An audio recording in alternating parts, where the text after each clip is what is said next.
دسمبر کا مہینہ چل رہا تھا۔ سردیاں اپنے جوبن پر تھیں۔ دور دور تک ہر چیز نے سفید چادر تان رکھی تھی۔ ابھی بھی برف روئی کی مانند گر رہی تھی۔ وقفے وقفے سے دیوار کے درختوں کی شاخیں چٹکنے کی آوازیں سنائی دے رہی تھیں۔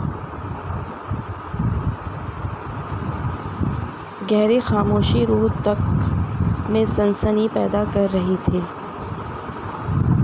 مٹی کا کشادہ کمرہ جس کے بیچوں بیچ جلتی لکڑیوں کا آلہ دہک رہا تھا، اور اس کے ارد گرد ہم سب دادی کو گھیرے میں لیے بیٹھے تھے۔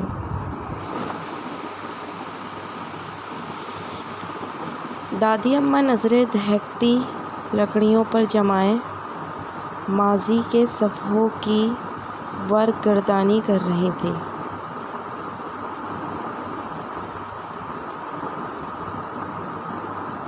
کچھ دیر بعد گلا کھنکارتے ہوئے گویا ہوئیں، یہ اس وقت کا واقعہ ہے جب پانی کی قلت کے باعث میں اور صنوبر آپا سحری کے وقت پانی بھرنے جاتے تھے۔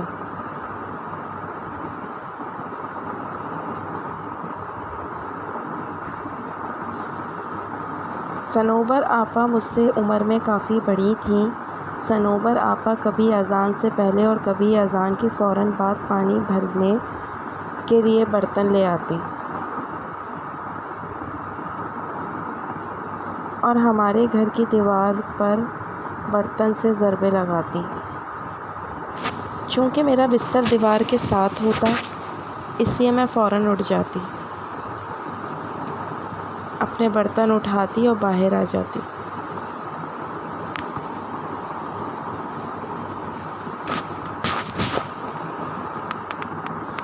ہر طرف گہرا اندھیرا چھایا ہوتا تھا اور گیدڑوں کی دلخراش آوازیں دل جھنجھوڑ دیتی تھیں۔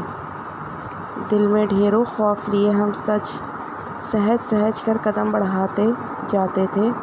گھر تو چونکہ اس زمانے میں اکا دکا ہی موجود تھے۔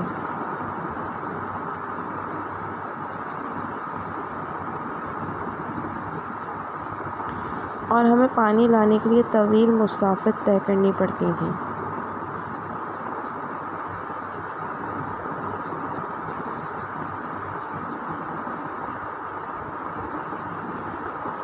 جھاڑیوں میں تھوڑی سی ہلچل ہوتی تو ہمارا دل اچھل کے حلق میں آ پہنچتا۔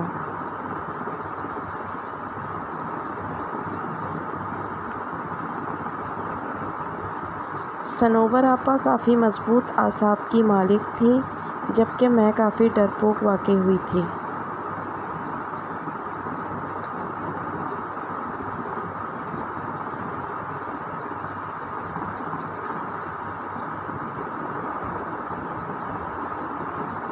پانی لانا میری مجبوری تھی، کیونکہ گھر میں ایک بوڑھی ساس تھی اور 3 بچے، میری ایک بیٹی اور 2 بیٹے۔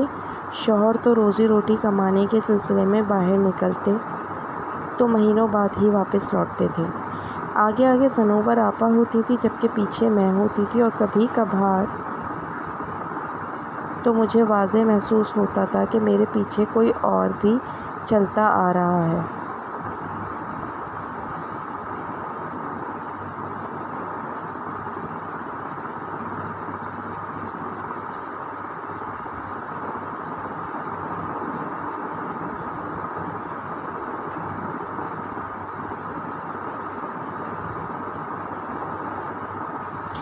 اپنے پیچھے اٹھائے جانے والے قدموں کی آواز میں بخوبی سنتی تھی، لیکن مجھے صنوبر آپا ہمیشہ نصیحت کرتی تھیں کہ کبھی کسی چیز کے پیچھے نہ جانا، چاہے تم کچھ بھی دیکھ لو، اور کبھی پیچھے مڑ کر نہیں دیکھنا، چاہے تمہیں کچھ بھی سنائی دے رہا ہو۔ میں نے ان کی بات کو دل پر نقش کر دیا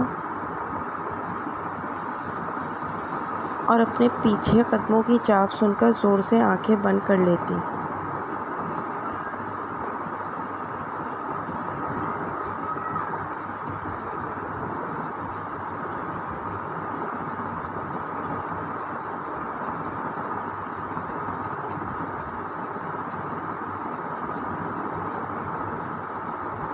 اور دل میں آیت الکرسی کا ورد شروع کر دیتی، لیکن جب طویل سفر طے کرنے کے بعد بیٹھنے کو جی چاہتا تو یوں محسوس ہوتا جیسے بالکل ساتھ کوئی بیٹھا ہے۔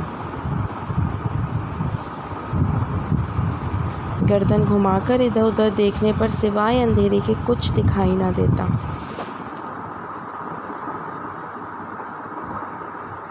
ہمارا روز کا آنا جانا تھا۔ ایک روز مجھے آواز آئی کہ دیوار پر ضربیں ماری جا رہی ہیں۔ میں اٹھی، اپنے برتن اٹھائے، لیکن گہرا اندھیرا دیکھ کر ٹھٹک گئی۔ مجھے یوں محسوس ہو رہا تھا جیسے آدھی رات کا وقت ہو۔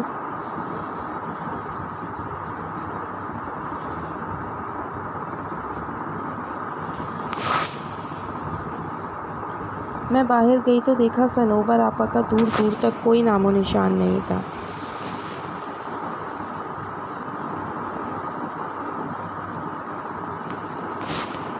میں نے یہ سمجھ کر قدم رستے پر ڈال دیے کہ وہ زیادہ دور نہیں گئی ہوں گی، میں ان تک پہنچ جاؤں گی۔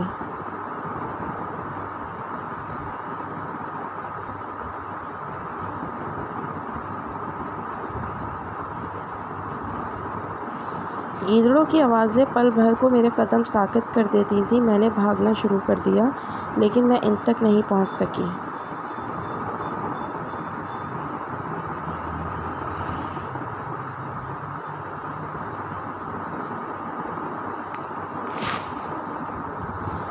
بگڑے تنفس کے ساتھ میں نے مسافت طے کی اور جائے وقوع پہنچ کر میرے اندر تک سنسنی دوڑ گئی۔ صنوبر آپا وہاں موجود نہیں تھیں۔ میں تھوڑا اوپر کھڑی تھی اور نیچے دیکھا جہاں پانی کا کنواں تھا۔ ایسا محسوس ہو رہا تھا کہ کوئی پانی کے ڈول ایک کے بعد دیگر اپنے اوپر بہا رہا ہو۔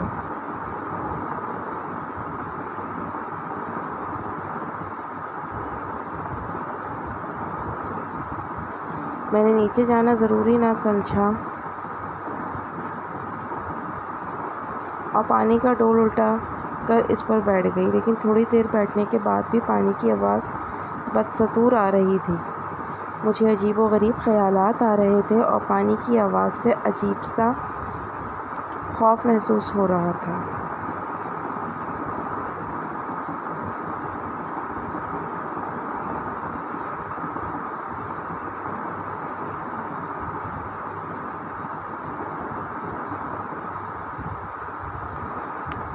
اپنے پیچھے کسی کو محسوس کیا تو میرے جسم پر کپ کپی طاری ہو گئی۔ میں نے لرزتے ہوئے پیچھے مڑ کر دیکھا تو کسی کا نام و نشان بھی نہ تھا۔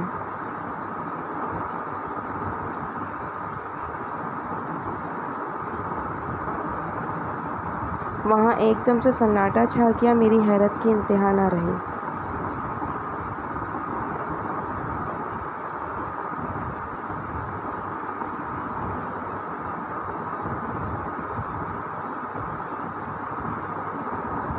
لیکن عین اسی جگہ اوپر گھنے درخت کی شاخ پر کوئی عجیب سا پرندہ بیٹھا مجھ پر نظریں گاڑے ہوئے تھا۔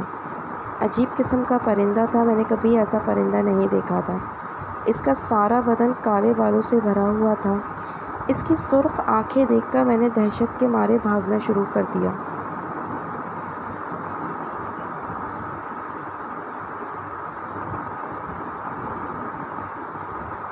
آیت الکرسی کا ورد میری زبان پر جاری تھا اور آنکھیں آنسوؤں سے لبریز۔ میں نے ایک منٹ کے لیے بھی رستے میں رکنا مناسب نہیں سمجھا اور اپنے گھر کے پاس پہنچ کر دروازے کی طرف ہاتھ بڑھایا۔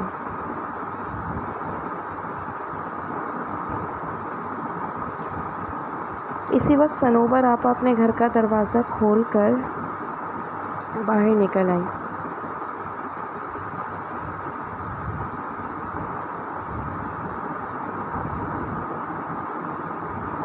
ان کے پاس ڈول بھی تھے اور میں دروازے کا پٹ کھولنا چاہ رہی تھی۔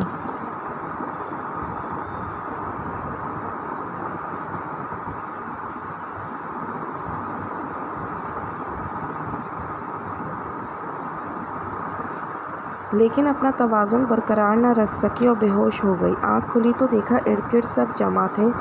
صنوبر آپا کے گھر کے سب افراد بھی بیٹھے تھے۔ میں نے پانی کے لیے آواز دی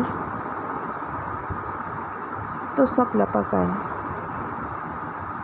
تھوڑی طبیعت بحال ہونے پر معلوم ہوا کہ آج چوتھا روز تھا اور میں مسلسل بے ہوش کی حالت میں تھی۔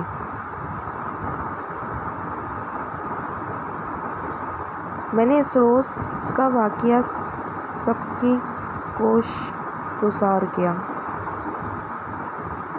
تو صنوبر آپا ماتھا پیٹ کے رہ گئیں اور بولیں، جیسا تم کہہ رہی ہو یہ درست ہے تو ہم اس کو معجزہ ہی سمجھیں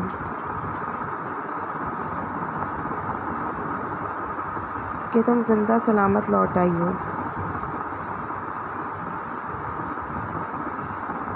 میں نے رب کا شکر ادا کیا۔